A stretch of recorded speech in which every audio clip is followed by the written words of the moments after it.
Ram Ram. Ramayan series के तीसरे episode में आप लोग का स्वागत है। क्या आपको पता है राजकुमार सिद्धार्थ भगवान बुद्ध कैसे बन गए? श्री राम भगवान राम कैसे बन गए? ये हमें आज तक कभी किसी ने नहीं बताया कि वो भगवान कैसे बने, क्या गुण थे उनके। आज मैं आप लोग को डिटेल में बताऊंगा। अभी मैं आप लोग को प्रभु श्री राम के ज्ञान के बारे में बताता हूँ। ज्ञान दो प्रकार के होते हैं, एक आध्यात्मिक और भौतिक ज्ञान। प्रभु श्री राम दोनों में पारंगत थे। गुरु वशिष्ठ ने उन्हें आश्रम में शिक्षा दी थी और उनको बहुत सारे ज्ञान थे, जैसे कि एग्रीकल्चर कृषि का ज्ञान था, खनन का ज्ञान था, अर्थशास्त्र का ज्ञान था, विज्ञान का ज्ञान था, संगीत भी आता था उन्हें, फिर वो गुड गवर्नेंस जो बोलते हैं राज्य शास्त्र वो भी आता था, फिर उन्हें विदेश नीति भी पता थी। श्री राम को बहुत सारे ऐसे ज्ञान थे जो उनमें वो एक्सपर्ट्स थे। श्री राम को वेदों का भी अच्छा खासा ज्ञान था। श्री राम ने जो भी सीखा सब आश्रम के माध्यम से सीखा और आश्रम हमें जीवन जीना सिखाता था। गुरु वशिष्ठ ने उन्हें जीवन जीना कैसे सिखाया, किसी भी परिस्थिति में कैसे सिखाया, ये सारे ज्ञान दिए थे उन्होंने। श्री राम ने अगस्त्य ऋषि से सीखा, विश्वामित्र से सीखा, ऋषि भारद्वाज से सीखा और जो भी ज्ञान प्राप्त किए उसे कंटिन्यूसली लगातार प्रैक्टिस किए और इस तरीके से उनका एक व्यक्तित्व निर्माण हुआ। तो आप लोग ने देखा श्री राम एक बहुत ही ज्ञानी पुरुष थे। अगर आप लोग को भी इसमें से कुछ सीखना है, अगर किसी भी फील्ड में आपको एक्सपर्ट बनना है, तो वो फील्ड का आपको पूरा नॉलेज लेना पड़ेगा स्टार्ट टू एंड तक, तब जाके ये वाली क्वालिटी आपके अंदर आएंगी। अब मैं आपको प्रभु राम के जो दूसरे गुण थे स्मृति, उसके बारे में बताता हूँ। स्मृति मतलब कोई मेमोरीज नहीं, यादें नहीं।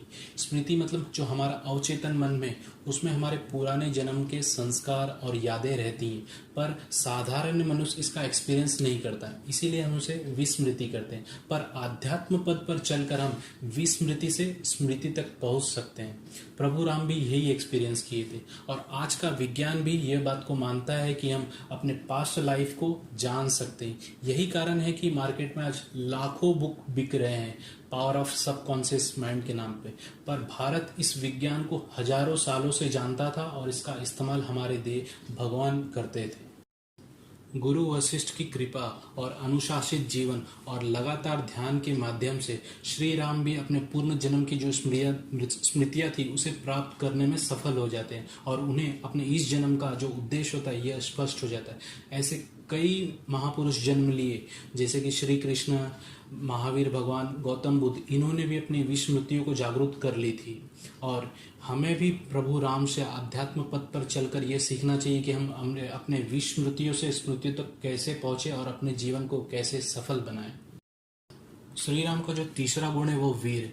वीर का अर्थ होता है वीरता। सब जानते हैं कि श्री राम एक वीर पराक्रमिक पुरुष थे। गुरु वशिष्ठ ने उन्हें हर चुनौती के लिए प्रशिक्षित किया था। श्री राम बहुत ही शक्तिशाली और साहसी थे। इसके कुछ उदाहरण हमें रामायण में देखने मिलते हैं, जैसे कि उन्होंने मरीच का वध किया, फिर ताड़का का वध किया, कुंभकर्ण का वध किया, पंचवटी में उन्होंने खर और दूषण का वध किया, 14,000 की सेना लेके आए थे उसका वध किया। लेकिन श्री राम कभी भी ऐसी चुनौतियों से डरे नहीं। तो हमें प्रभु राम से सीखना चाहिए और कैसी भी चुनौतियां लाइफ में आए उसे डट कर सामना करना चाहिए और आगे बढ़ना चाहिए। श्री राम का जो चौथा गुण है वो है सौम्यता। श्री राम जितने ज्ञानी और वीर थे उतने ही अपने व्यवहार में सौम्य थे। उनके व्यवहार में तिल मात्र भी स्वार्थ और अहंकार नहीं था। इसके कुछ उदाहरण हमें रामायण में देखने मिलते हैं, जैसे कि पिताजी के कहने पर उन्होंने राम राज्य त्याग कर वनवास चले गए और हनुमान को अपने भाई जैसा प्यार किया। कई माँ, जो उनकी सौतेली माँ थी, उन्होंने साजिश रचकर उन्हें वनवास भेज दिया, फिर भी उन्हें माँ से ज्यादा प्यार किया। जो दो उन्होंने जासूस लंका के पकड़े थे, शुक्र और शरण, उनको उन्होंने बिना कुछ सजा दिए छोड़ दिए। ऐसे अनेक उदाहरण हैं जो ये बताते हैं कि एक श्री राम एक सौम्य व्यक्ति थे। श्री राम के सौम्यता और सरलता का अंदाजा इस बात से लगाया जा सकता है कि वे अपने मित्रों के साथ साथ शत्रुओं के भी हितैषी थे। श्री राम के चरित्र से हमें ये सीखने मिलता है कि सफल होना सरल है, पर सरलता के साथ जीवन जीना काफी कठिन है। राम का जो पांचवा गुण है वो यश। राम बहुत ही मेहनती और संगठित और अनुशासित थे, इसलिए उन्होंने जीवन के हर प्रयासों में सफलता प्राप्त की। राम शस्त्र और शास्त्र दोनों में निपुण थे। जब रावण ने माता सीता का अपहरण किया तब वो उनसे कोसों दूर थे। ना तो उनके पास कोई धन थी, संपत्ति थी और ना ही कोई सेना थी। फिर भी वो अपने व्यवहार कुशलता के कारण वन में एक सेना खड़ी कर दी।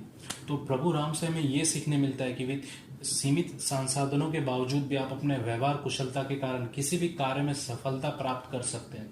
भारतीय संस्कृति में कहा जाता है कि संतों और राजाओं का कुछ भी व्यक्तिगत नहीं होता।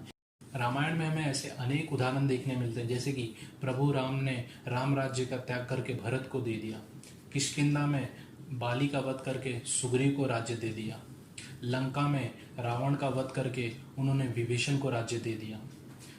और आज के युग में हम सोचते हैं कि अधिक धन संपत्ति कमाना ही सफलता की निशानी है। ये वेस्टर्न सोच बिल्कुल गलत है। हमारे आध्यात्मिक सोच के अनुसार संतोष ही सच्ची सफलता है। यही कारण है कि कहा गया है संतोषम परम सुखम। इस श्लोक के आदर्श हैं तो सिर्फ श्री राम ही हैं। पर आज के समय में हम सोचते हैं कि बहुत सारा धन संपत्ति कमाकर यश की प्राप्ति करेंगे, लेकिन प्रभु राम से हमें सीखना चाहिए। दो राज्य उन्होंने त्याग कर कर भी यश को परिभाषित किया है। श्री राम का जो छठा गुण है वो है ईश्वर्य। भारतीय शास्त्रों के अनुसार हर मनुष्य में सुप्त अवस्था में ईश्वर्य होता है।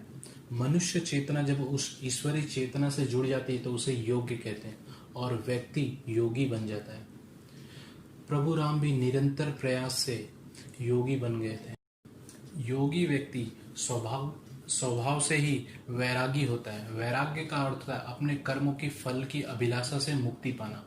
वैराग्य मनुष्य अपने सुख और दुख के चक्रों से मुक्ति पा जाता है। प्रभु राम भी निरंतर प्रयास और वैराग्य के कारण अपने मन पर नियंत्रण पा चुके थे और यही कारण था कि निरंतर प्रयासों से श्री राम एक साधु बन चुके थे, एक योगी बन चुके थे, इसलिए वह ईश्वरीय व्यक्ति बन चुके थे।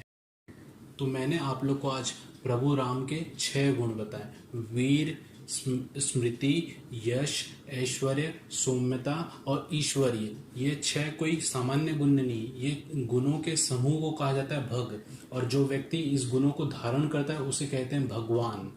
और श्री राम, यही कारण है कि श्री राम एक भगवान हुए। आप लोग को मेरा पहला वीडियो याद होगा जिसमें मैंने बताया था देवता कौन है, ईश्वर कौन है, भगवान है कौन है। तो आप इसको इससे रिलेट करिए और समझिए कि श्री राम एक भगवान थे हमारे जीवन में। अगर आपको भगवान श्री राम से कुछ सीखना है, कुछ आपके बच्चों को बनना है, तो उनकी क्वालिटी सीखिए। इसलिए हमें श्री राम की पूजा करने से पहले हमें राम को समझना बहुत जरूरी। जब आप श्री राम के जीवन का अध्ययन करेंगे तब उनके जीवन से प्रेरणा मिलेगी और सार्थक पूजा कर पाएंगे। श्री राम हमारी पूजा में नहीं बल्कि हमारे आचरण में भी होना चाहिए। हमारा जीवन भी श्री राम के जीवन की तरह अनुशासित होना चाहिए। अगर आप चाहते हैं कि आपके बच्चे भी श्री राम की तरह बढ़ें तो उन्हें कोई भी मनगढ़ंत कहानियां ना बताएं। उन्हें यह समझाएं कि श्री राम का व्यक्तित्व निर्माण कैसे हुआ, जैसे उनका संघर्ष, उनका बलिदान, उनका ज्ञान आदि की बातें समझाएं। जब बच्चा ये समझ जाएगा कि बाल राम भी उन्हीं की तरह थे तो उनसे वो जुड़ा हुआ महसूस करेगा और श्री राम की तरह व्यक्तित्व उसका भी बनेगा। अगर आप अपने बच्चे को राम बनाना चाहते हैं तो एक बात ध्यान रखिए, आपको भी दशरथ बनना पड़ेगा। तो आज के लिए जय जय श्री राम।